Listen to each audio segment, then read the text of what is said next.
Ciao, ciao a tutti, abbiamo oggi con noi Eva, il grande ritorno. Ciao Eva. Ciao a tutti e bentrovati. E noi ci siamo sentiti la volta precedente, abbiamo fatto una bella intervista in cui abbiamo parlato un po' della tua vicenda, anche in generale abbiamo detto qualcosa, abbiamo toccato anche qualche argomento di archeologia culturale, di antropologia, visto che sei antropologa. Però insomma ci concentriamo soprattutto sulla tua vicenda, visto che hai avuto questa esperienza. E tra l'altro, ecco, una cosa che volevo chiederti, visto che avevo visto anche dei commenti che qualcuno diceva, ma in realtà da queste vicende, insomma, vedeva un po' la negatività e diceva cosa c'è in fondo da raccogliere. E io magari volevo sentire, ecco, il tuo punto di vista poi anche su questo aspetto qui, cioè l'esperienza chiaramente è dolorosa, però magari qualcosa da insegnare c'è. E facendo anche un riassunto, scusami Eva, di quello comunque della tua vicenda, giusto per far capire, ecco, quello che tu hai vissuto. Che cosa c'è da raccogliere? C'è il mondo da raccogliere potenzialmente in un'esperienza del genere, nel senso che io credo di essere entrata a pie pari in questa vicenda, che ero una persona e ne sono uscita a calci nel sedere, peraltro, che ero e sono un'altra persona, pur mantenendo comunque ovviamente un filo conduttore tra i due spaccati di vita, però comunque credo che un'esperienza del genere, poi io lo posso dire anche su un versante, lo posso dire per quanto riguarda il mio ruolo anche di antropologa, per quanto riguarda i miei interessi, insomma, comunque le vicende umane e le relazioni sono probabilmente il tipo di esperienza che insegna di più, e soprattutto in termini introspettivi. E quindi, che cosa dire? Ho imparato innanzitutto a osservare molto meglio il mondo, chi mi circonda, a saper valutare molto meglio le altre persone, ma questa esperienza mi ha dato anche l'opportunità di possedere degli strumenti per valutare meglio me stessa, anche per credere di più in me stessa, perché poi ci sono degli aspetti nel corso di una relazione tanto lunga e con tanta manipolazione al suo interno che mi fanno ripensare al fatto che in fondo molte delle mie intuizioni, quando mi trovavo immersa nella situazione, erano vere, sebbene questa persona continuasse a volermi far credere che la mia percezione era distorta, era errata. Quindi insomma ho anche imparato a credere un po' di più in me stessa, ma le lezioni di vita da un'esperienza del genere si sprecano, poi magari le potremo anche analizzare strada facendo. Non sono d'accordo col fatto che non ci sia nulla da raccogliere, assolutamente. Mm. Sì, infatti. Siamo qui per imparare, secondo me, e impariamo, cioè, diciamo, l'elemento principe che ci consente di apprendere, l'apprendimento è la relazione con tutto ciò che ci circonda, relazione in senso lato, chiaramente. Sì. Quindi ecco, facciamo un po' una sintesi di questa vicenda. Tu sei stata in relazione con questo uomo, più o meno della tua età, Più o meno coetaneo, sì. quindi sui 40, 35, 40, Sì, ecco, ok, sì. 35-40 anni, che hai conosciuto nell'ambito accademico. No, per conoscenze comuni me l'ha presentato una persona a me vicina all'epoca, che oggi non vedo più, e però sì, avevamo comunque degli interessi di questo tipo in comune e le nostre strade si sono incrociate anche in quell'ambito. Sì. Quindi uomo affascinante, un po' con l'aria del bravo ragazzo, insomma, aveva un po' questo modo di porsi. Non estroverso, è una persona inizialmente molto chiusa ed enigmatica, una persona estremamente riservata, Io ero sicuramente, soprattutto all'epoca, adesso ci vado, come dicevo prima, molto più coi piedi di piombo con le Sì. persone, ero sicuramente la parte più esuberante, più aperta e più espansiva dei due, mentre lui appunto sì, anche molto freddo, lui si apre solo quando è in confidenza con persone che gli piacciono. Quindi lei è un po' trainato, diciamo così, tra virgolette, nel senso che insomma hai sopperito un po' alla parte più introversa di lui e insomma ti sei anche fatta avanti in qualche modo. Nel senso che mi pare che appunto no, lo hai così contattato. Sì, sì, sì, sì, assolutamente. L'ho contattato, gli ho chiesto di vederci, di conoscerci meglio. Chiaramente c'era un'attrazione da parte mia, c'era sempre stata fin da quando mi è stato presentato, nonostante lui non sia un soggetto che si presenta, non era il classico uomo che piace, che spopola fra le donne, che piace molto alle donne, anzi. Da quel punto di vista, a quanto mi ha raccontato, non è mai stato molto fortunato prima di incontrare me. Nonostante io lo trovassi, lo trovi un uomo attraente, però evidentemente cioè non è una persona che si mette in mostra da quel punto di vista. Ma infatti è questa, secondo me, il grande, eh, come si dice, non mi viene il termine. Diciamo il grande equivoco, scusami, il grande equivoco fa spesso quando si parla di narcisismo senza cognizione di causa, è il fatto che si pensa subito, così a livello un po' pop, che si tratti di persone che si mettono molto in mostra, che danno spettacolo di sé, quando io appunto associerei più quella figura magari a un istrionico e ovviamente penso che lo farebbe chiunque ha un minimo approfondito l'argomento, mentre invece il narcisista, secondo la mia esperienza, in base alla mia esperienza, non si mette necessariamente in mostra. Certo, infatti sì, questo concordo con questo. Cioè, diciamo ci può essere l'elemento istrionico, però non è Mm. necessariamente Sì, sì. che ci sia. E quindi, ecco, voi siete stati insieme, quindi quanto tempo? 8 anni di cui 6 anni di convivenza. Sì. E i primi tempi, ecco, i primi tempi sono stati ovviamente quelli più positivi. Ecco, magari raccontaci un po' la genesi, ecco, Allora sì, è meglio. In effetti ci pensavo anch'io che forse è meglio suddividere questo lungo tempo poi nelle 4 fasi che hai delineato tu e sì, raccontare fase per sì, fase, sì, perché io ce le ho ok, ben chiare queste certo. fasi. Quindi E allora iniziamo dall'inizio, appunto, i primi tempi più belli, che sicuramente ci sono stati dei bei momenti, immagino. allora, lui da quando ha capito che ci poteva essere comunque un interesse da parte mia, poi come dicevo anche nella scorsa intervista, mi disse anche nel corso del nostro primo appuntamento o poco dopo, adesso non ricordo bene, che anche lui nutriva un certo interesse, una certa attrazione nei miei confronti, senza mai averla manifestata.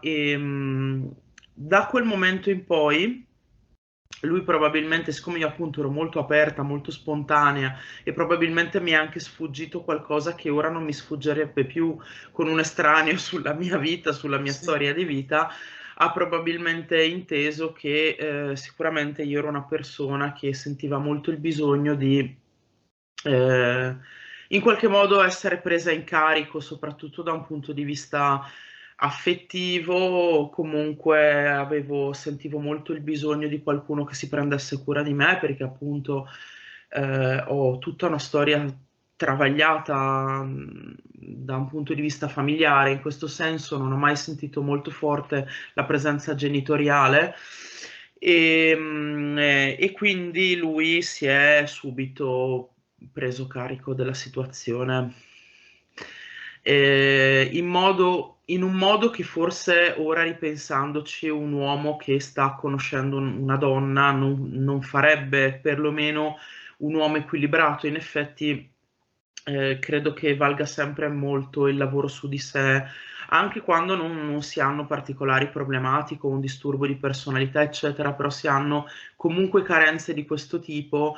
Penso che se il desiderio è quello di attirare una persona quanto più sana ed equilibrata possibile, bisogna cercare di tendere anche per se stessi a quell'obiettivo, perché poi il simile chiama il simile il più delle volte. E io l'ho probabilmente anche da un punto di vista inconscio, l'ho cercato perché mi dava l'impressione, come ho già detto, la dà un po' a tutti, di essere una persona molto sicura di sé, cosa che di base è, o almeno crede di esserlo, poverino, nel suo autoinganno. E quindi è anche una persona molto equilibrata, perché comunque è un soggetto che non si scompone mai, che sembra abbia sempre il controllo della situazione, che non si innervosisce apparentemente mai, ma è capace di molto peggio in realtà, perché comunque io quasi quasi preferisco una persona che si genuinamente qualche volta perde la brocca, come si suol dire, si innervosisce, piuttosto che una persona che insomma, freddamente e lucidamente fa del male deliberatamente senza mai perdere le staffe, perché lì c'è veramente qualcosa che almeno dopo queste esperienze inizia a insospettirmi.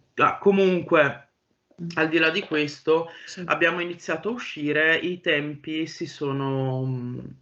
Allora, quello che io ho provato, si può iniziare da quello, è che effettivamente sì, avevo notato che le cose da subito si sono fatte molto intense, molto molto intense e molto forti.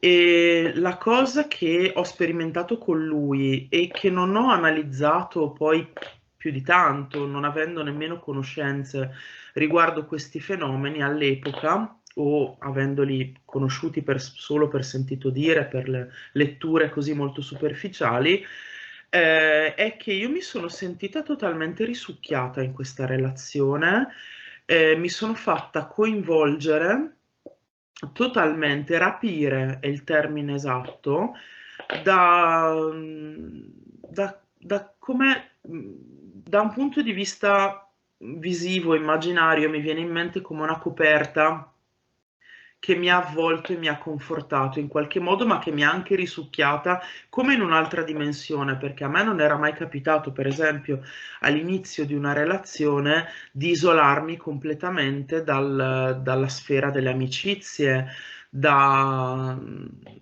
amicizie più che altro in realtà. Però, insomma, come di sentirmi in un'altra dimensione, di sentirmi fuori dal mio mondo usuale. Mentre con lui è successo che, per quanto sia normale in una certa misura che una coppia da poco formata, un pochino, per viversi un'intimità in costruzione, magari si isoli dal resto del mondo, però non a quei livelli. Cioè io proprio sono sparita. Sono sparita quasi senza rendermene conto e dopo, in seguito, qualcuno me l'ha fatto notare. Ho notato che anche lui, ciclicamente, quando inizia una relazione, perché l'ha fatto con me, ma a quanto pare lo sta facendo anche, a quanto mi raccontano, con la donna nuova, cambia giri, cambia frequentazioni. Lui frequentava dei gruppi di amici di lunga data anche, compagni di scuola, eccetera, quando io e lui ci siamo fidanzati, e ha smesso di frequentarli poco dopo, cioè me li ha presentati, li abbiamo visti quelle 2 o 3 volte, poi lui, anche lui, insieme a me, si è coinvolto profondamente, profondamente non so quanto in realtà, diciamo in modo totalizzante in questa nuova relazione, e ci siamo veramente isolati dal mondo. E durante questo periodo lui era il classico principe azzurro, al di là del fatto che nei momenti in cui non eravamo insieme, ognuno stava facendo i propri affari. Poi nei primi 2 anni noi non abbiamo vissuto insieme, anche se ci vedevamo quasi tutti i giorni, ci vedevamo molto spesso, lui frequentava molto spesso casa mia, io abitavo con altre persone, con amici, e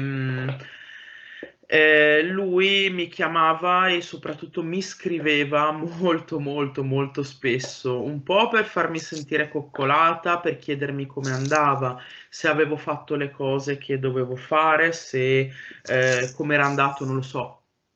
Frequentavo un corso sportivo, frequentavo all'epoca un corso di meditazione, eccetera. Lui mi scriveva un messaggio chiedendomi come era andato il corso, per esempio. Si interessava molto a quello che insomma facevo e a come mi sentivo mentre lo facevo. Insomma, e poi si parlava moltissimo delle cose che ci stavano a cuore. Lui, in realtà, mi sono resa conto poi dopo che non è che sì, io gli raccontavo le mie cose, lui era tranquillo, mi rispondeva sulla base di quel che gli raccontavo io, però più che altro a lui piaceva insegnarmi, io avevo un forte interesse rispetto a quello di cui si occupava lui, e quindi a lui piaceva molto spiegarmi cose, insegnarmi cose. E poi c'è un'altra questione interessante, lui è molto abile a fare regali. I suoi regali sono sempre bellissimi a chiunque li faccia, molto azzeccati, molto anche utili, ha l'abilità di quello che fa regali, e me ne faceva tanti. Me ne faceva tanti, per esempio nel corso di ricorrenze che riguardavano la nostra coppia, per esempio quando compivamo il tal mese di relazione o un anno di relazione, eccetera, mi faceva proprio il regalo che avrei voluto e a cui magari io non avevo ancora minimamente pensato, però ci ha pensato lui. Era molto attento ai dettagli, molto molto attento a queste cose. E comunque questo lo fa con tutti quelli che vuole tenersi vicini, insomma. Quindi era anche un po' fagocitante.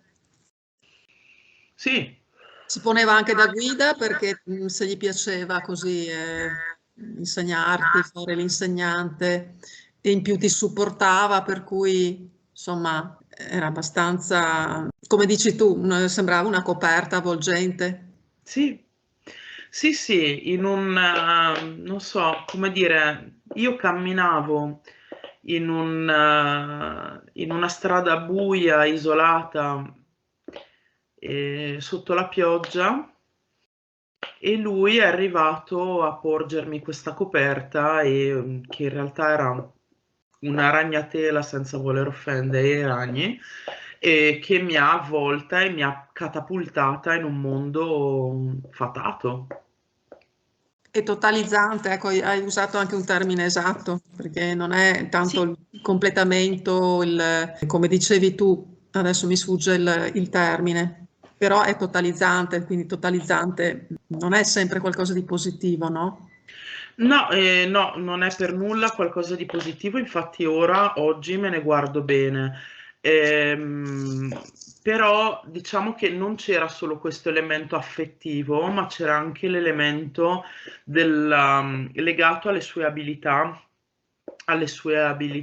sociali, per esempio, alle sue. Io l'ho sempre ammirato sia lui che le persone da me menzionate nel corso delle scorse interviste, che secondo me sono più simili a lui, perché secondo me che invece magari sì, sono socievole, mi piace fare amicizia, mi piace anche, se vogliamo, quando entro in intimità, mettermi in gioco, dialogare, e te l'ho detto, comunque c'è un fermento in questa testa, quindi comunque mi piace confrontarmi, discutere, eccetera, però sono anche un po' timida, spesso all'inizio sono un po' impacciata, comunque ho delle difficoltà nell'approccio e nella relazione con gli altri, e loro li ho sempre molto ammirati perché li ho visti sempre come abilissimi nel gestire queste dinamiche e sempre capaci ad accattivarsi le simpatie di chiunque quando volevano farlo.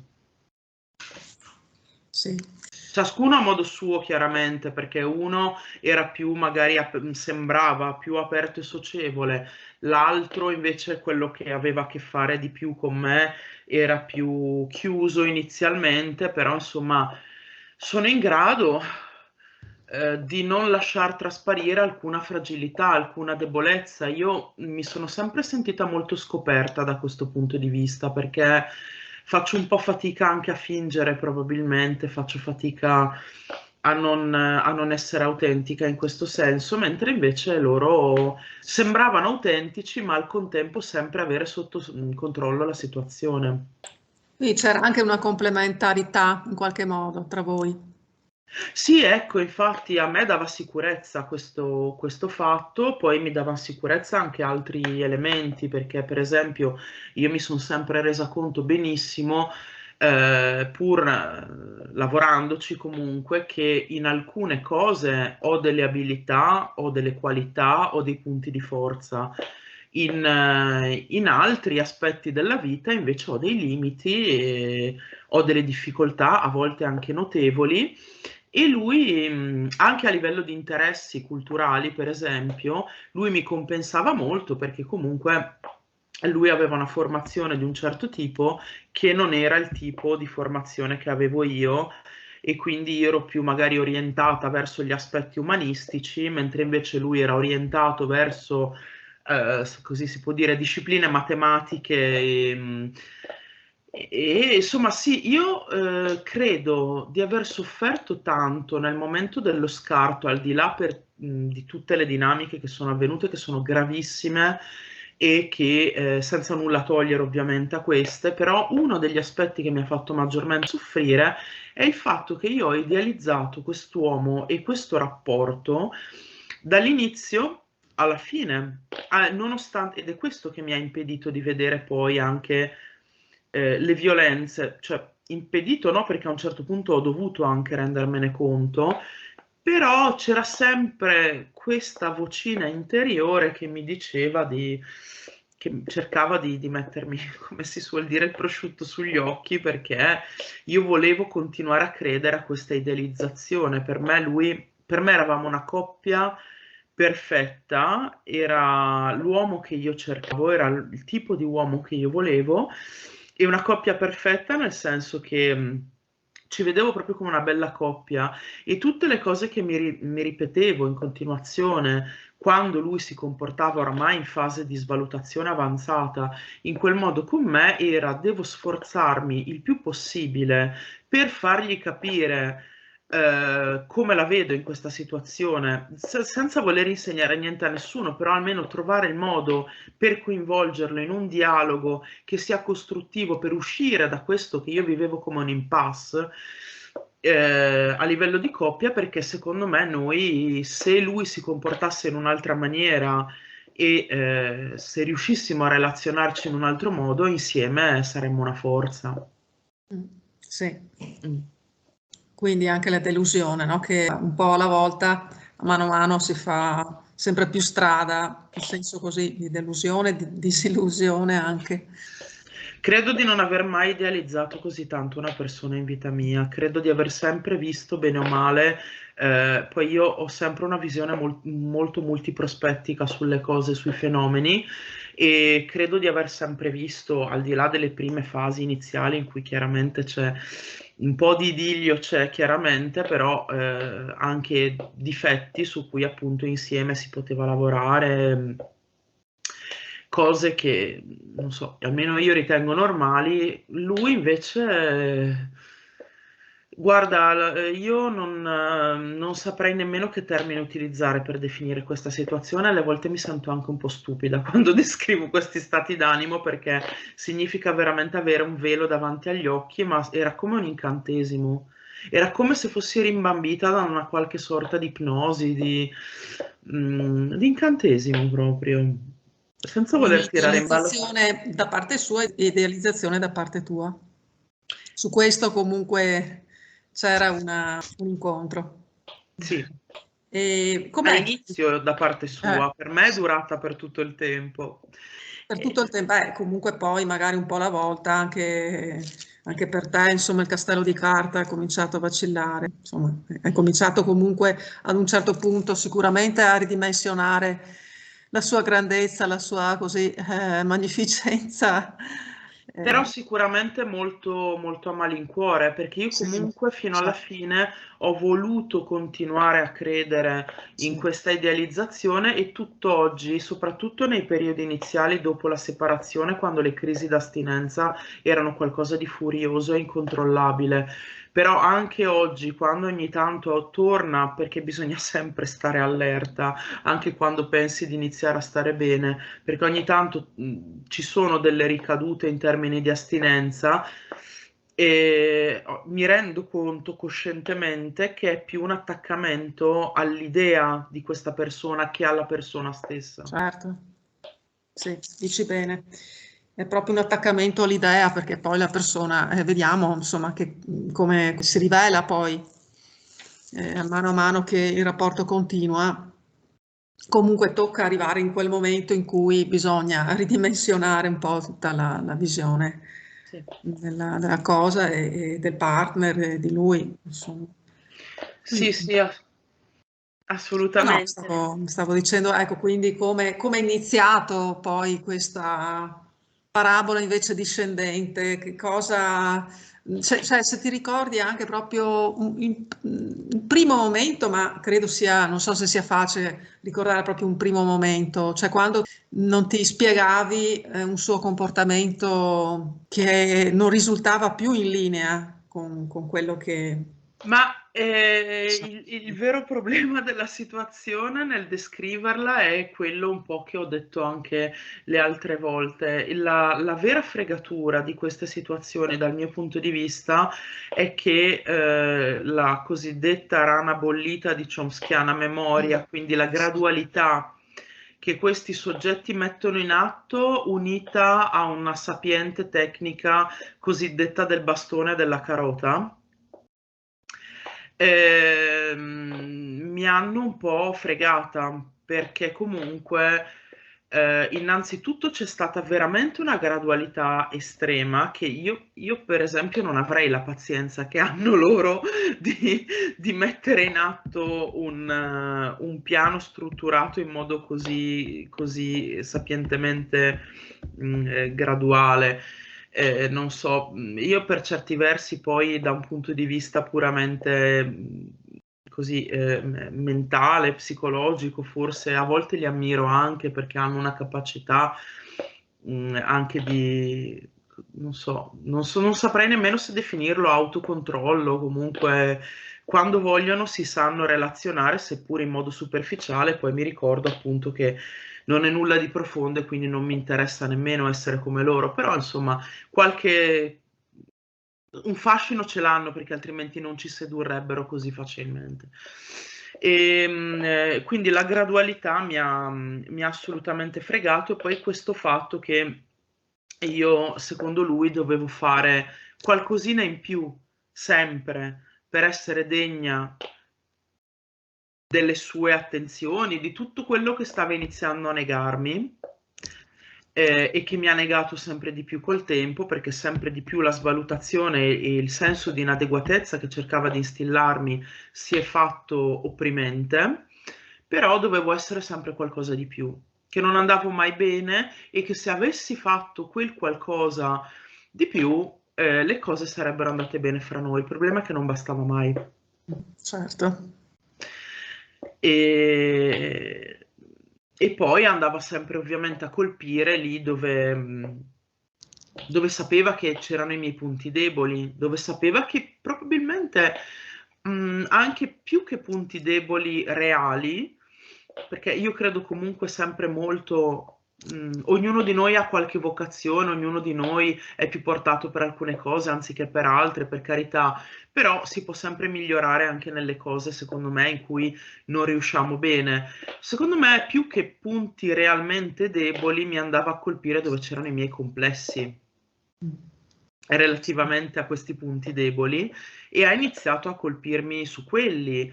Per esempio, non so se c'erano delle discussioni e io mi arrabbiavo, inizialmente lui mi accusava di avere magari delle reazioni scusami, delle reazioni non adeguate, di dirgli delle cose che non... Spropositate. Sì, oppure di dirgli delle cose che non andavano dette, però nel contempo lui si prendeva la libertà di dirmi cose che a mio avviso non andavano esattamente dette, ecco, cose sempre più irrispettose. Sai cos'è un elemento a cui stavo ripensando qualche giorno fa, pensando poi a questa futura nuova intervista che avremmo dovuto avere? Il fatto che una delle prime cose di cui mi sono resa conto già dagli inizi, ma sempre di più col tempo, e che è sempre rimasta fino ad arrivare a quella famosa caduta della maschera nell'ambito dello scarto, in cui proprio apertamente mi ha manifestato di essere così e di non farsene un problema, tutto sommato, il fatto che quando si discuteva, cioè era impossibile parlare con lui. Era una frustrazione tale che io, con tutti i problemi che posso aver attraversato nella mia vita, non ho mai incontrato veramente una cosa Sì. simile. Nel senso che quando si discuteva, non solo non c'era una tendenza ad assumersi alcuna responsabilità, o addirittura una colpa, però io preferisco parlare di responsabilità in una prospettiva anche di automiglioramento, chiaramente. C'era addirittura, e glielo dicevo anche, una sensazione da parte mia come se lui non vedesse se stesso all'interno della situazione. Cioè, faccio un esempio magari un po' stupido, perché adesso dovrei pensare con più calma ad esempi concreti. Se per esempio, che comunque è tratto da situazioni concrete, anche se non magari nello specifico di quello che ci siamo detti, se per esempio lui era sgarbato con me, era maleducato, era anche financo violento a un certo punto, perché denigrazioni, ma anche insulti, offese, eccetera, aumentavano progressivamente, e io magari perdevo la pazienza e gli rispondevo a tono, e lui vedeva solo quello che io avevo fatto e sembrava che io l'avessi fatto dal nulla. Sì, sì, certo. Cioè non si focalizzava sul perché tu avevi delle reazioni, ma sulle reazioni stesse. Sì, cioè io gli dicevo, è anche difficile da ricordare, ma non tanto per il dolore, quanto proprio perché torna questo senso di frustrazione. Io gli dicevo, ma scusa, io ti ho detto, oppure ho fatto, oppure ho reagito magari con sofferenza o con rabbia a una certa situazione perché tu mi hai detto quello. E la sua reazione ogni volta che io volevo spostare l'attenzione sulla relazione, perché io non nego le mie responsabilità, però ci sono anche le sue, e quindi instaurare un dialogo in questo senso, la sua reazione era quella di scrollare le spalle, e una capacità eccezionale ogni volta che anche poteva essere ferito o colpito in quello che era il suo ego, e quindi anche in relazione alle sue colpe, alle sue responsabilità o alle sue debolezze, una capacità istantanea di rigenerazione del suo sé. Cioè lui proprio magari rimaneva colpito così in un primo momento, però 2 secondi dopo cambiava e tornava a indossare, diciamo, quella che è l'immagine che si è costruito, non accettando assolutamente la spiegazione dell'altro e facendo in modo di farsela scivolare proprio addosso. Era come impermeabile. Sì. Io, almeno questa ovviamente si basa essenzialmente sulla mia esperienza di sensazioni e quant'altro, però lui proprio non vedeva la parte che faceva lui. E quindi era come se nella sua visione io mi comportassi così da sola. Sì, Nel senso, effettivo. parlassi coi muri, fossi pazza, lui mi dava spesso della pazza perché me la cantavo e me la suonavo da sola, insomma, invece no, c'era anche lui presente nella relazione, ma lui non era, secondo la sua visione, per me, quello che io vedevo in lui. Puoi fare un esempio di, non so, qualche svalutazione che lui faceva, come ti colpiva? Allora, dunque,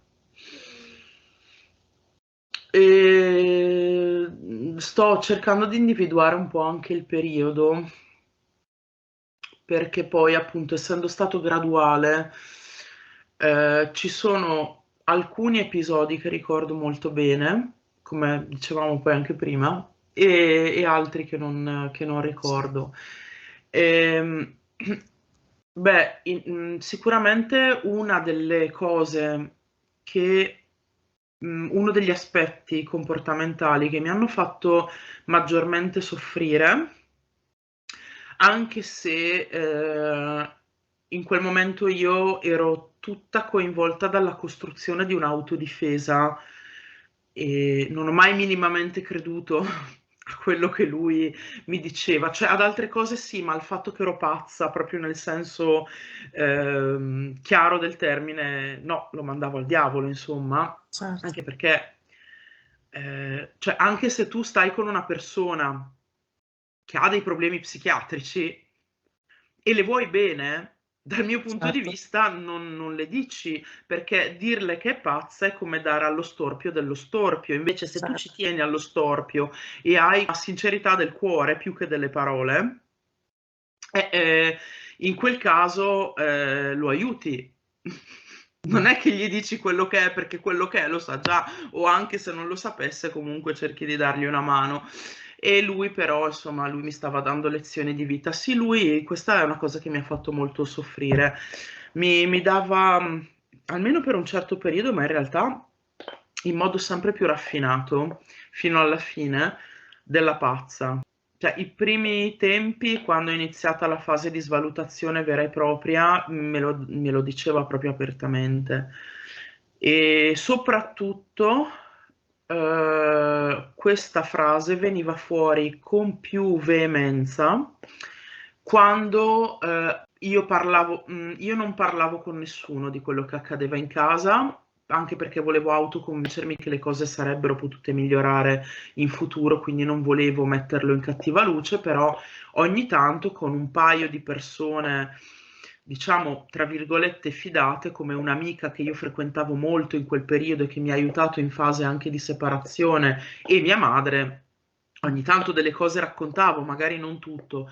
Quando io magari mi mettevo in una stanza della casa a parlare al telefono, sapevo che lui era impegnato da un'altra parte e quindi non mi sentiva, però se lui aveva il sospetto che io stavo parlando con qualcuno dei miei problemi con lui lì rincarava la dose di quella famosa frase sei pazza, perché secondo lui io vedevo cose che non esistevano. E perdona, Eva, ci sono rumori, a me non danno fastidio, però magari a volte c'è qualcuno più sensibile. Si sentono dei rumori di ticchetti. Ok, aspetta.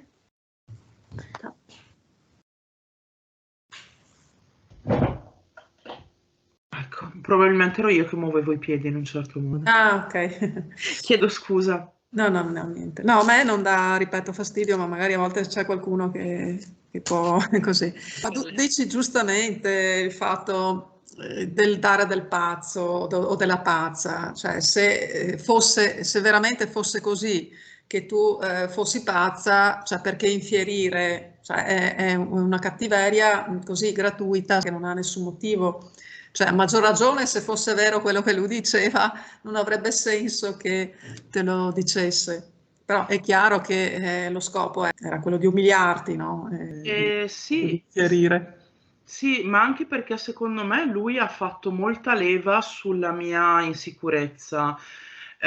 Io, per esempio, mi sono molto trovata e mi ha fatto molto riflettere, te lo dico apertamente, quel tuo video che oramai facesti un bel po' di tempo fa, ma ogni tanto me lo riascolto pure, con le tipologie di donne che le varie tipologie di narcisisti prediligono. Aspetta che non ti vedo non vedo più che altro. Ecco, scusami. Qual è il titolo? Ti ricordi il titolo? Allora, no. Vabbè, se ti viene in mente. No, non me lo ricordo il titolo. Ok, vabbè. Chiedo scusa. Però mi riconosco molto, per esempio, anche nella tipologia di donna che predilige il narcisista maligno, perché soprattutto per un aspetto, perché tu a un certo punto dici che sono delle persone più fragili, che magari hanno anche delle difficoltà di tipo materiale oggettivo, ma magari non nel carattere, però piuttosto nell'immagine che hanno di se stesse. E io credo proprio di essere così. Sì.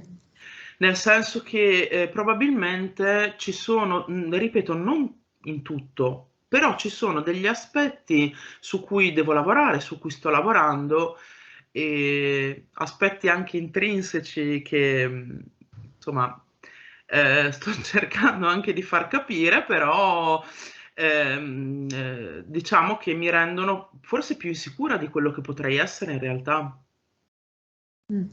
Questo Sì. sicuramente. E mi fece già riflettere quando lo ascoltai la prima volta, mi ci ritrovai in questo specifico elemento della descrizione. Devo dire che mi diede anche forza appunto nel ragionare poi su questi aspetti di me, che se io non ragiono sulle cose non sono contenta. Comunque, il discorso è questo: c'era del gaslighting più aperto, più palese, diciamo. Come appunto quella frase lì che è plateale, ma è anche grottesca, perché se una persona comunque... Io per esempio non ho mai avuto della bassa autostima per quanto riguarda le mie capacità di autovalutazione. Posso avere delle sviste, certo. Manteniamo una certa umiltà, e che è anche una scelta strategica e intelligente, se vogliamo, perché è ovvio che se non c'è un briciolo di umiltà, poi si prende anche sotto gamba il mondo. Però chiaramente non è che abbia mai avuto il complesso di avere qualche particolare patologia mentale o addirittura qualche psicosi grave, quindi è ovvio che io lo mandavo al diavolo. Però c'erano anche delle forme di gaslighting un po' più velate. Per esempio, quando all'interno di un contesto, proprio di una discussione, di un contesto specifico, quindi in cui si stava lottando, perché la discussione con lui purtroppo, mio malgrado, era una lotta, e lui magari saltava fuori con l'altra sua grande frase preferita, che era: tu hai una visione distorta della realtà. E allora lì, applicandola al contesto specifico, io già qualche domanda in più me la facevo, perché comunque mi piace mettermi in gioco, già di base mi metto in discussione con lui ancora di più. Sì. Ecco, tu dicevi, a proposito della gradualità, della tecnica, che è anche una tecnica, volendo, che qualcuno effettivamente usa scientemente, ma anche a livello sociale, della rana bollita di Chomsky. Infatti anch'io ne avevo parlato in alcuni video, ma tu dicevi è stato bravo ad essere così graduale, avere questa pazienza. Ma ecco, quanto c'era effettivamente di voluto, intenzionale, quanto invece proprio a lui effettivamente è venuta così la cosa, nel senso un po' alla volta, mano a mano, anche lui.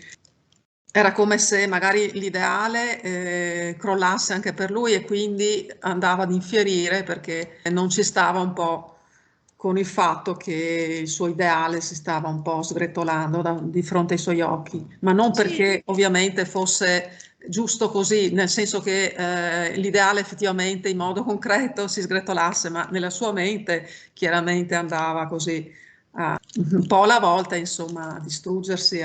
È proprio, credo che sia, diciamo, la descrizione più chiara di quello che accade in queste situazioni, quella che hai appena fatto, perché effettivamente lui mi parlava, si comportava con me, in modo sempre più insistente e sempre più intenso, come se io fossi una delusione per lui. Come se però spostava sempre tutto su di me, cioè su di sé, non si poneva domande, interrogativi. Certo.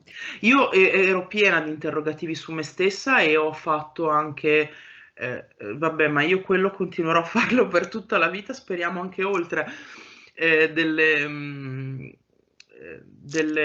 diciamo, dei pensieri, delle riflessioni su come anche poter migliorare a partire da quello che è un lavoro sulle proprie mancanze, che ci tengo a sottolineare non è un lavoro semplice, perché anche guardare dentro la propria ferita narcisistica, che in buona misura tutti o se non tutti, tante persone hanno, comunque guardare nelle proprie ferite di autostima è qualcosa di estremamente doloroso. Però c'è anche da dire che poi, se riesci a reggere il colpo, una volta che l'hai fatto ti senti meglio di prima. Però lui, ecco, cioè era proprio impossibilitato, era proprio deficitario rispetto a questo aspetto, e quindi scaricava tutto su di me, scaricava il barile su di me. Io ero una delusione continua per lui e sempre di più. E già delle manifestazioni, per tornare alla domanda di prima, come è iniziato a manifestarsi subito dopo l'inizio della convivenza. C'erano delle frasi buttate qua e là di rimprovero, e di manifestazione di insofferenza a certi comportamenti, se per esempio non facevo cose che lui si aspettava che io facessi. Fra l'altro adesso mi sta facendo anche un po' mi sta parlare di lui in questi termini, mi sta facendo emergere anche un po' di compassione che io ho sempre avuto nei suoi riguardi, perché come dicevo la volta precedente, in conclusione all'intervista, io gli ho voluto veramente molto bene, credo che sia una delle persone che ho amato in senso lato di più nella mia vita, e non è bello pensare a una persona a cui hai voluto così bene che tuo malgrado hai dovuto lasciare per forza, cioè hai dovuto smettere di vedere, dirgli addio per forza, perché altrimenti ti trascina giù con sé. Rendersi conto che è fatta così e pensarla in questo modo, perché comunque io avrei voluto il suo bene e il nostro bene, però devo pensare a me. Adesso devo Questi pensare. sono i tuoi stati d'animo e secondo te quali sono i suoi attualmente nei tuoi confronti? Sempre che, ammesso che ce ne siano, voglio dire, o che lui non abbia proprio cancellato completamente anche l'idea che tu esisti, perché non è da escludere, chiaramente. Non lo so, non lo so, perché so che quelle rare volte che mi viene riferito da persone che, perché anch'io, dopo quello che è successo, dopo l'umiliazione anche pubblica che ho subito a seguito della campagna diffamatoria, per quanto abbia cercato di non perdere certe frequentazioni, ho comunque cercato di frequentarle in altro modo, in altri ambienti, in modo rinnovato e più profondo, magari in altri luoghi. Quindi ho saputo che ogni tanto chiede di me, non lo so, non so, non ne ho la minima idea, perché quell'uomo, quando tu non sei in relazione intima con lui, è un enigma. Sì. Lo sembra, lo sembrava a me quando l'ho conosciuto, prima di entrare in relazione intima con lui, e forse anche un po' questo il fascino, no? L'hai detto tante volte anche tu, il fascino del mistero. Sì. È solo quando entri in relazione intima che poi, insomma, vedi un po' anche quelli che sono i suoi limiti. Sì, Quindi perché non so. No, scusami che in effetti mi scorgava questa osservazione, e cioè il fatto un po' paradossale, ma non so se è un paradosso, che questi individui sono così a volte prevedibili, anzi sono prevedibili nella maggioranza, nella totalità, ecco, del loro modo di esprimersi, di manifestarsi, di essere, però nello stesso tempo c'è un punto interrogativo veramente mastodontico, non so come dire, c'è un grande punto interrogativo sulla loro natura, sul loro modo di essere, su chi sono, perché per quanto noi possiamo fare un identikit che poi calza perché vediamo che insomma ci sono dei cliché che li ritroviamo, eppure rimane sempre una domanda, almeno dal mio punto di vista, ma chi è questa persona? Prendiamo uno di questi individui, chi è? Chi è veramente? Cosa c'è poi effettivamente dentro di sé? Perché io È parlo un tante mistero. volte anche di anima, no? Se noi togliamo l'anima di una persona, cosa resta di una persona, di quella persona? Non, non lo so perché io l'anima la individuo anche molto, cioè per ora, magari un domani riuscirò anche a vedere di più pensando a questo concetto. Per ora riesco a individuarla in alcune persone, a sentirla anche, in quella che può essere una vocazione di vita, che è poi quella spinta, non solo quel contatto diretto con la parte più intima di sé e quella comunicazione continua, magari soprattutto nei momenti di sconforto, che ti porta a sentire chi sei. E io penso che sia anche molto importante quel contatto con la parte più intima di sé, e in questi momenti in cui ci si trova in balia della manipolazione più strenua. È molto importante stabilire quel contatto, e per chi ce l'ha già, chi ce l'aveva già in modo consapevole e intimo, diciamo, è avvantaggiato sicuramente per non farsi fregare oltre un certo limite, per quanto se la voglia raccontare, però poi questa verità interiore secondo me riemerge sempre in modo prepotente, almeno per come l'ho vissuta io. E poi c'è anche il fatto della vocazione nell'azione all'interno del mondo, nel mondo fra la gente, nell'ambiente circostante, che è come una molla, una spinta insopprimibile. E anche per quanto possa essere rischioso il compito a cui veniamo chiamati, per quanto possa essere, ehm, come dire, anche spaventoso, no? Può far paura in alcuni momenti, però tu senti che lo devi fare. E lì lo fai, lo fai per forza di cose. E quello secondo me è quello che io molto nebbiosamente ho individuato essere l'anima, il contatto con l'anima. Io ho questa inclinazione, questa non saprei nemmeno come definirla, perché, come dice anche il mio autore di riferimento, quando si toccano certi argomenti a volte si perde anche un po' l'uso della parola. Però questo tipo di contatto non lo percepisco in chiunque, non lo vedo in chiunque. Vedo tante, se si può utilizzare il termine anima, vedo tante anime perse. E poi penso che anche le persone con l'anima abbiano dei momenti e delle fasi di perdizione. Ma ecco, lui ce l'aveva secondo te? Ce l'ha un'anima? Ma secondo me lui non sa neanche chi è. Mm. No, Chi? cioè Mm. scusami se ti Sì, interrompo, certo. lui frega le persone che gli stanno davanti perché dà l'impressione di sapere benissimo chi è, perché però sa chi vuole essere, non chi è Mm. veramente. Questo è il punto, quello che infatti volevo dire. Cioè il fatto di percepire un'anima è anche un po', cioè è la nostra essenza, no? Per questo che metto in relazione anche chi si è e il percepire chi è una persona con cui puoi avere un certo tipo di conoscenza, di contatto, che non sia così superficiale, ma in cui c'è anche un contatto di anime. Ma sì, anche perché non lo so, io non ho avuto, non penso di aver incontrato solo lui con questa, diciamo, tipologia mentale, comportamentale, con questo tipo di Sicuramente, disturbi, diciamo. sicuramente. E ripensando un po' a queste persone, a tutte, facendo un bilancio generale, sembra quasi di avere a che fare con delle entità aliene.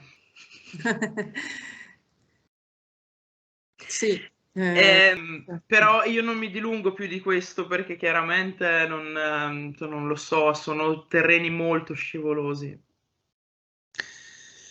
Sì, la sostanza sembra in effetti, poi dipende da cosa e da come intendiamo gli alieni, perché magari No, no, trovare aliena nel senso estranea, sì, ecco, estranea, insomma, sì, ecco, sì, quello alieni intendo dire. ovviamente nel, nel concetto, diciamo, canonico, ecco, del termine.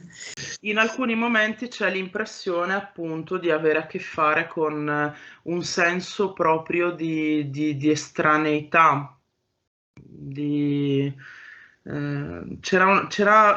era stata formulata anche una teoria tempo fa di cui tanto per cambiare non mi viene il nome, dovrei prepararmi ogni tanto dei discorsi prima, ma non lo faccio, e che riguarda il senso di estraneità che si prova dinanzi a un'entità che tu credi essere umana, ma che in realtà poi a un certo punto ti rendi conto essere un robot.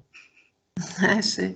E un po' il senso è un po' quello, anche perché un altro elemento che è molto interessante dal mio punto di vista, anche se vogliamo di una ricerca intellettuale, che io ho rilevato soprattutto in fase di scarto, perché poi è lì che appunto, ehm, soprattutto secondo me se c'è del sadismo, salta fuori anche del piacere nel mostrare all'altro che non è mai stato quello che l'altro si aspettava, del divertimento in questo senso. C'è anche questo aspetto per cui la persona che in un grado maggiore o minore comunque non ha un deficit di empatia affettiva emotiva, cioè non ha proprio un impedimento nello sperimentare questa facoltà umana, quindi può essere più o meno empatico, più o meno, come dicevamo, allenato, esercitato a usare l'empatia consapevolmente, però comunque in potenza questa capacità ce l'ha, non ha un freno tanto forte come ce l'hanno questi individui, oppure una capacità, un'incapacità, diciamo, per ragioni neurologiche da questo punto di vista. E c'è molta difficoltà per le persone empatiche, chiamiamole così, a entrare nelle loro logiche, perché ci sono una miriade di situazioni, comportamenti e diciamo, chiamiamole circostanze in generale della vita in cui la persona che è in grado, anche solo potenzialmente, di provare empatia, affronta in un certo modo e si aspetta naturalmente una certa risposta dall'altro, comunque si aspetta determinati comportamenti che sono anche i suoi, determinati sentimenti che sono anche i suoi. Trovarsi dinanzi a una persona che ha questo tipo di deficit ti stravolge completamente la realtà perché sembra quasi che loro abbiano una lettura completamente diversa della realtà stessa. Sì, beh, e c'era la distinzione, no, tra empatia cognitiva e empatia affettiva. E effettivamente questi individui sembra anche dalle ricerche che hanno fatto, dagli esperimenti che hanno fatto, che hanno la capacità di individuare, di capire e comunque distinguere soprattutto gli stati d'animo nelle altre persone. Quindi li Sì, sanno sì, anche bene, anche molto abilmente in si realtà, vede. però, però non sanno calarsi nell'aspetto appunto affettivo, quindi immedesimarsi in quegli stati d'animo, farli loro in qualche modo, perché è come quando vedi un cagnolino che tremante, no? Spaurito, eccetera, ti viene spontaneamente così ti fa quella pena, ti suscita quella... Sì, sì, Però sì. c'è chi magari assiste alla scena e non gli fa effettivamente né caldo né freddo, È capisce quello. la sofferenza, però non gli tocca la cosa. È assolutamente quello. Per esempio, forse non è neanche l'esempio più calzante, dovrei recuperare nella memoria No, altri io ne ho fatto esempi. uno proprio estremo perché credo che sia quello che colpisce, che può colpire di più, perché penso che un cagnolino così in difficoltà faccia un po' pena un po' a tutti. Però Assolutamente. No, ma credimi, non è un esempio estremo perché io l'ho provato sulla mia pelle, nel senso che poi io- al cagnolino possiamo invece sostituire una persona, chiaramente. Esatto, nel senso che appunto io mi ricordo un episodio nello specifico relativo soprattutto all'ultimo giorno che io mi sono trovata a contatto non solo con questa persona ma anche con l'altra che citavo la volta scorsa, in cui innanzitutto la totale freddezza e questa mancanza di una qualsivoglia comunione con l'altro, di volontà anche di contatto, perché poi la persona che non presenta questo deficit, chiamiamolo così, cerca anche un certo tipo di contatto. Loro potrebbero anche farne meno, nel senso non gli interessa avere un contatto in senso emotivo, intendo dire. E mi sono trovata in quel momento, in quella situazione, molto vicina fisicamente a queste persone e piangevo disperatamente, anche se silenziosamente, perché vivevo col terrore che mi prendessero in giro, mi bullizzassero, ero molto molto fragile, ovviamente, come potrai ben capire in quel momento. E però piangevo copiosamente, cioè avevo comunque il volto ricoperto di lacrime, ero disperata letteralmente e avevo di fianco lui che poi, ripeto, adesso io rido, ma non perché all'epoca mi abbia fatto ridere la situazione, ma perché veramente ha dell'incredibile per chi non l'ha provata o per chi la prova per la prima volta. E avevo di fianco lui che si è girato, mi ha guardato e ha sorriso, ma ha sorriso non... Per circostanza, diciamo, più che altro. no, ha Neanche. sorriso in modo anche beffardo. Ah, per farlo, ok, sì, quindi... E poi si è voltato dall'altra parte come se avesse visto, non lo so, una cartaccia buttata a terra, come se avesse visto una foglia caduta da un albero, boh. Una cosa cioè, che non gli suscitava nulla. La cosa che fa più impressione è che dentro sembra che non gli tocchi nulla di queste cose.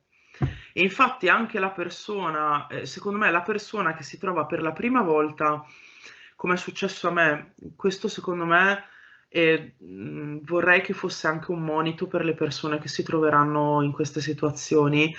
La persona che si trova per la prima volta in questa situazione troverà sconvolgente questo fatto perché la cosa più naturale che si aspetta, la reazione più naturale che si aspetta nell'altra persona è che anche se l'altra persona non la vuole più, anche se magari se ne vuole allontanare per mille ragioni, però quantomeno che certe scene gli muovano un minimo, gli smuovano un po' di emotività. In questo caso, No.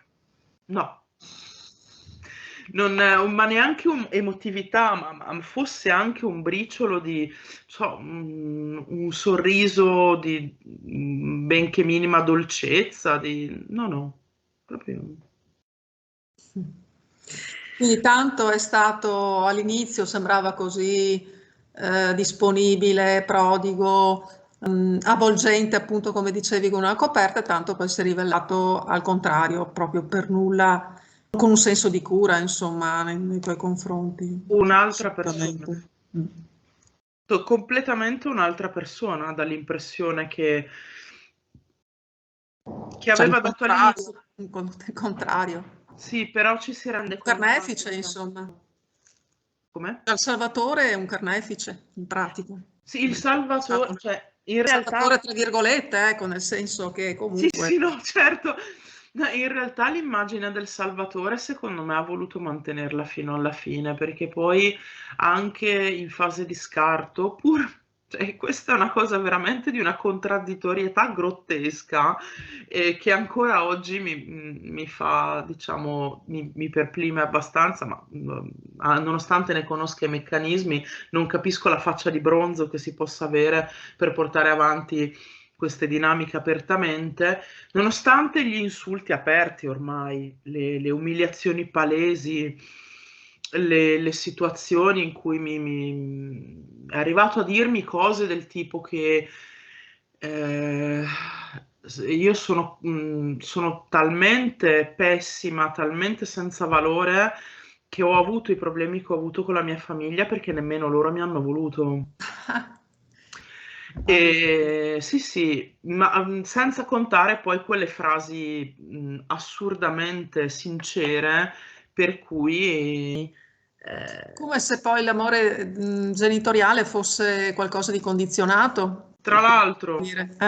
tra l'altro, però c'è anche da dire che appunto le frasi aperte riguardano il fatto che lui adesso, ma lo diceva anche agli altri, perché loro in realtà non sempre mentono, però le cose vere le dicono secondo me in un modo per cui gli altri, non aspettandosi questa freddezza e questa mancanza di empatia dall'altra parte, le capiscono in un'altra maniera rispetto a come le intendono loro. Invece loro intendono proprio quello che dicono. Cioè lui ha detto anche ad altre persone che adesso lui aveva bisogno e si era stancato perché io l'avevo deluso e aveva bisogno di vivere un'altra relazione per capire se poteva essere la stessa cosa o una cosa diversa con questa nuova persona e che io avrei dovuto avere la pazienza e la solerzia di fargli fare questa esperienza pur rimanendogli amica. E fra l'altro si è arrabbiato moltissimo quando io ho rifiutato la sua proposta di amicizia, cioè proprio con insulti e con denigrazioni. E tra l'altro mi ha anche mandato in soccorso il suo compare a cercare di convincermi per ore e ore a rimanergli amica. E cosa che io ho rifiutato anche con lui. Ormai non mi potevano più manipolare perché io ho capito perfettamente il gioco. E, anche perché quando un amico, che in teoria dovrebbe essere amico tuo anche, è molto assente quando ti deve dare del conforto in una situazione così difficile, nemmeno ti chiama, nemmeno ti scrive, pur sicuramente sapendo cosa sta succedendo e non cercando di porgerti nessun aiuto per per il tuo stato d'animo di quel momento, ma cercando di fare di fare in modo che i desiderata dell'amico vengano realizzati, insomma, un po' la situazione, ecco, ti puzza apertamente. Però cosa stavo dicendo?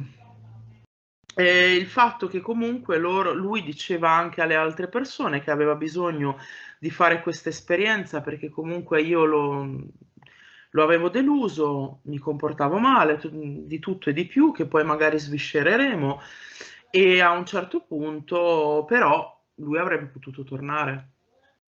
Ma questo l'ha detto l'amico, quindi? No, no, questo l'ha detto lui. Parlo, in questo caso sto parlando di queste cose che lui diceva agli altri, sto parlando del mio ex. Lui diceva queste cose anche agli altri, che se un domani si fosse reso conto che in realtà lui vuole me, sarebbe semplicemente tornato da me e a me ha detto anche di peggio. A me ha detto che probabilmente non passeranno meno di 4-5 anni da questo suo ritorno e che però Tutto dipende da lui, insomma, il demiurgo della situazione. sì, e che comunque se io, cioè perché comunque io anche in quel frangente, siccome mi lamentavo del suo comportamento, non ho mai smesso di lamentarmi, anche se negli ultimissimi giorni ho cominciato a ignorarlo perché era inutile lamentarsi, e ora finalmente l'ho capita, e, meglio tardi che mai.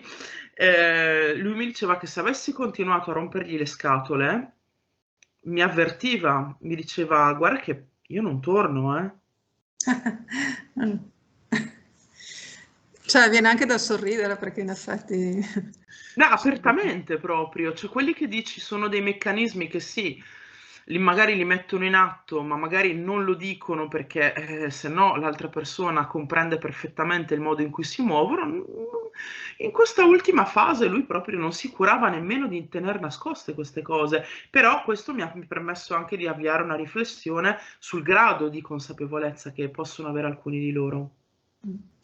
Senti, poi magari noi riprenderemo, no? C'è tanto da dire. C'è qualcosa, qualche commento magari in particolare che ti ha colpito, a cui magari vorresti rispondere, dire qualcosa? Ehm,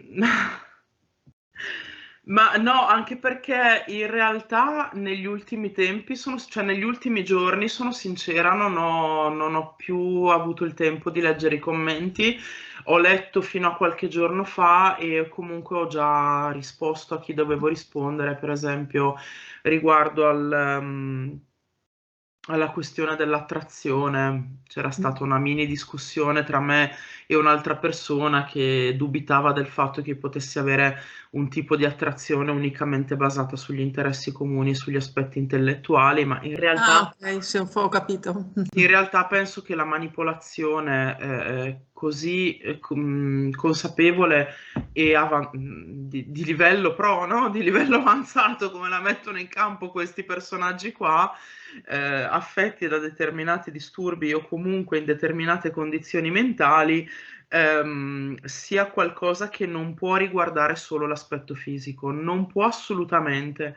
Quello è l'aspetto, indipendentemente dal fatto che io abbia una particolare inclinazione per la condivisione di interessi intellettuali, e questo assolutamente è un dato di fatto, come dicevo anche eccessiva in alcuni momenti, però è più che altro una questione di atteggiamento che scusami, trasmette anche molto, molto altro Certo, e va a assolutamente. toccare proprio dove sono i punti in cui la persona è più scoperta all'inizio prendendosela in carico, prendendosene cura, perché individuano perfettamente quelle che sono le tue carenze affettive, soprattutto se tu gliele dici, ovviamente.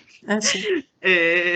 Però, però poi dopo te le ritorcono contro, perché quello che lui mi ha fatto in fase di scarto era una ricreazione, come si dice, scusami il termine, ho sbagliato il termine, era un modo per ricreare, Mm. ehm, come in una scena teatrale, tutti i peggiori incubi che io potevo aver attraversato nella mia vita. Perché comunque la situazione in cui io mi sono venuta a trovare, senza entrare nel dettaglio della mia vita familiare passata, è praticamente la stessa in cui mi sono venuta a trovare con la mia famiglia anni fa, in cui ci sono stati comunque dei problemi, ci sono stati degli screzi per via di problematiche che ognuno di noi si portava appresso per le situazioni difficili che abbiamo vissuto e Mm. quindi Quindi la- assolutamente sadismo, malignità e anche volontà di infierire e di danneggiarti in quel è modo. Sì. volontà distruttiva anche perché è stata una destrutturazione, un tentativo di destrutturazione dell'autostima dall'interno. Cioè proprio lui voleva minare la mia sicurezza in me stessa e oltretutto, secondo me, nel corso della relazione, questo più che in fase di scarto, c'è stata anche una volontà di confondere, di vedermi dispersa nel non sapere più cosa fare, cosa eravamo noi, chi era lui e quindi lì e lui invece imperava tranquillo. Mm. Anzi, io lo ricordo spesso, e compare spesso anche nelle foto con questo suo sorriso proprio beffardo. Mm. Non saprei come altro definirlo. Sì. Lui ha il sorriso beffardo, sempre stampato in faccia, soprattutto quando si verificano queste situazioni in cui lui vince, perché a un certo punto lui era anche molto preoccupato che io non mi sentissi superiore a lui. Lui doveva essere superiore, e me l'ha proprio anche detto. Beh, è un povero essere, insomma, se ha di questi bisogni profondi di essere, di vincere, sulle macerie poi altrui. Appunto. Sai che vincita che è questa? Appunto, cioè ti piace vincere facile per, diciamo, parafrasare una famosa reclame, perché Sì. ovviamente come fai cioè, grazie che ti senti superiore a una persona non solo inerme in quella situazione, ma anche così distrutta. Poi vabbè, c'è anche tutto il discorso che magari affronteremo più avanti sulla questione della perdita di energia, anche quella è stata tangibile, Sì. e ci sono dei precisi momenti in cui la senti proprio quasi fluire fuori dal corpo, perché ti senti molto più spossato, che poi sono i momenti degli attacchi verbali e degli attacchi psicologici di queste persone. In generale c'è sempre una relativa perdita, come una goccia da un lavandino rotto che esce continuamente quando si ha contatto con questi individui, però ci sono alcuni momenti di attacchi più profondi in cui loro fanno in modo che di questa energia ne esca a fiotti proprio. Allora riprenderemo da qui, anche da questo discorso dell'energia e, e insomma tutti gli altri aspetti che magari non abbiamo toccato questa volta. Vuoi dire, non so, dare un messaggio comunque conclusivo, ecco, a chi ci segue? Sì, che farò in modo di leggere in tempi decenti tutti i vostri commenti Ok. e di rispondervi nel modo più adeguato e più sincero possibile. Oppure E, rispondiamo tramite intervista. oppure appunto la Ecco. prossima volta, molto volentieri, se appunto adesso lo so e quindi mi preparo prima, rispondiamo a tutte le domande che vengono fatte nel corso dell'intervista. Sarò ben Ok. felice di farlo. Sì, va bene. Intanto, allora, grazie infinita Eva, ti abbraccio forte, ti abbracciamo e alla prossima a questo punto. Alla prossima a tutti, baci e abbracci, ciao ciao. Ciao, ciao Eva, un abbraccio, ciao.